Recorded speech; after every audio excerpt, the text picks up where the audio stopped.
मृत्यूचा सापळा बनला आहे। रस्त्यात खड्डे की खड्ड्यात रस्ता हे समजणे कठीण होऊन बसले आहे। सार्वजनिक बांधकाम विभागाच्या प्रशासनामुळे दुचाकी चालकांचा अपघात होऊन नाहक बळी जात आहेत। शिवाय गणेश उत्सवही तोंडावर आला आहे। गणेश मूर्तींचे आगमन खड्ड्यातून होऊ नये म्हणून युवा सेना आक्रमक झाली आहे। आगामी 2 दिवसात महामार्गाची दुरुस्ती केली नाही तर आंदोलन करण्याचा इशारा सार्वजनिक बांधकाम विभागाला देण्यात आला आहे। भिवंडी वाडा मनोर हा रस्ता 64 किमी अंतराचा असून गेल्या 12 वर्षापूर्वी चौपदरीकरणाचे काम हाती घेण्यात आले होते। सरकारने बांधा वापरा व हस्तांतरित करा या तत्वावर एका बांधकाम कंपनीला कामाचे कंत्राट दिले आहे। मात्र 12 वर्षात या रस्त्याचे काम कंपनीला पूर्ण करता आले नाही। या रस्त्याचे 16 किमी अंतराचे काम अजूनही अपूर्णच आहे।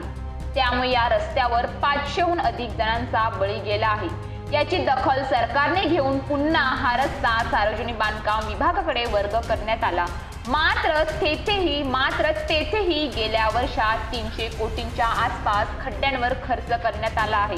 मात्र रस्ता नीट होण्याचे नाव काही घेत नाही। त्यामुळे युवा सेनेने आक्रमक पवित्रा घेत सार्वजनिक बांधकाम विभागाला 2 दिवसांची मुदत देऊन निर्वाणीचा इशारा दिला आहे। यावेळी पंचायत समिती सदस्य राजेश सातवी, प्रथमेश ठाकरे, सागर पाटील, दीपेश पाटील, प्रसाद गंधे, रोहित सोनवणे, अक्षय पाटील, शैलेश साळुंखे आदी उपस्थित होते।